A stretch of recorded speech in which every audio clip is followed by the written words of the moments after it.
particular, demanded professionalism out of you guys. Always has and probably always will. He ain't changing anytime soon. That said, what is your definition of acting like a champion? Oh, acting like a champion is to act as if you've been there before. It's not a big deal if you accomplish a goal that you set out for from day one in training camp.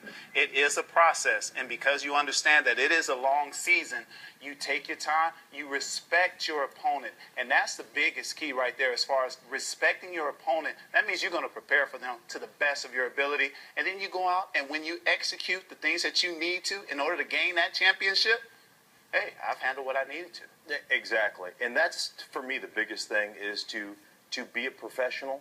Just because you play a professional sport does not make you a professional.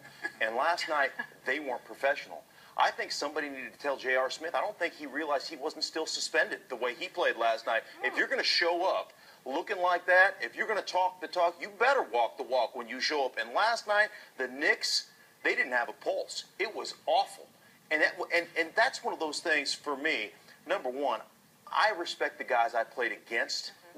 I respect the guys that I played with so much that kind of stuff to me is silly. And it has no bearing on the outcome of that game. It's not one of those things that I would ever want to take part in.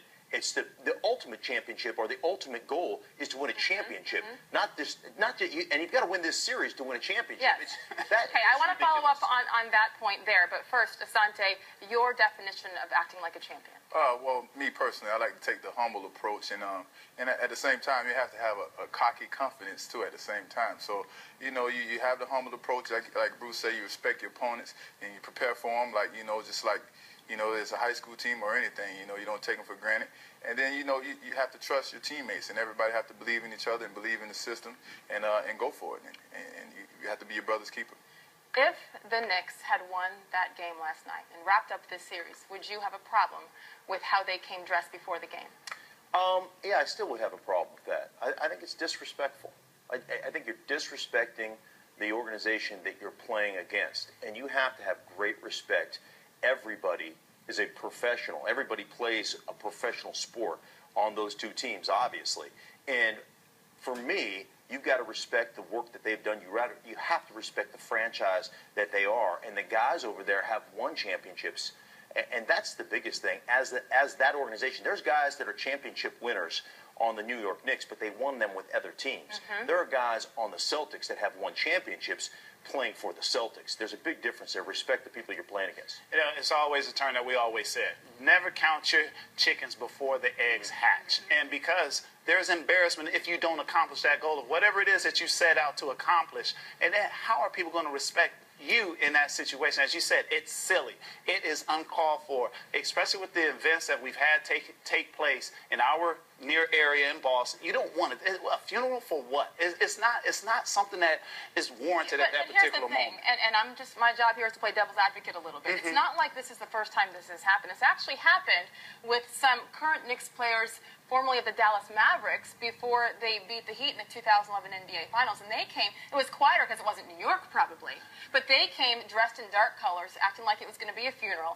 Before that, Jason Terry, Jason Kidd, Tyson Chandler. So is this a bigger deal because of who it is, because it's New York? Well, I think it's a bigger deal because of who said it. Kenyon Martin saying that, and Kenyon Martin has a past history of saying things that don't sit well with a lot of folks because he's been in certain situations where he's been on the cusp of maybe getting to the finals, or he has been to the finals. When he was in Denver, he made a statement, and they got to the Western Conference Finals. They didn't make it to the finals. In New Jersey, he made it to the finals but didn't win.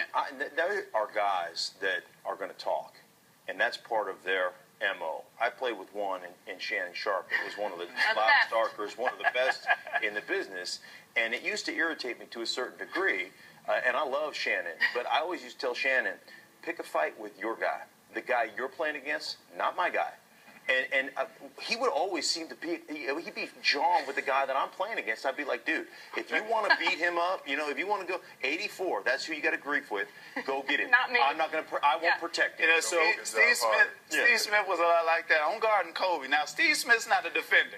Steve Smith want that ball on like, get him, Bruce, bite him. And Kobe looks at me, and I'm like, Steve, you need to be quiet. Right. You getting this dude upset at me. So keep your mouth closed. But also, and it probably in many ways depends on the position you're playing, so I'm going to you. The cornerback, the defensive back.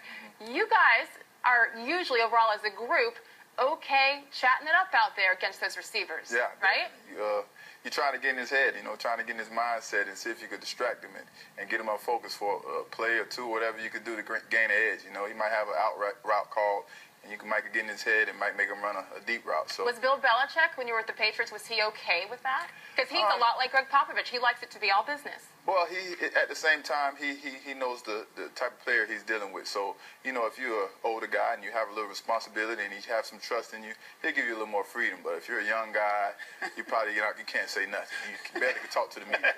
That's how it goes. So my third or fourth year, I'm pretty much saying what I want. Right. Yes, we know. At the end of the day, the moral of the story from last night is, quickly, act like you've been there, what? Or wait till you get there? Be a professional. Yeah. I mean, you've got to be a professional. Stay humble. Right. You back a champion in the corner, and I guarantee you what's going to happen. They're going to come out swinging. Those guys have pride over there in those Celtics uniforms. Good stuff. The debate rages on.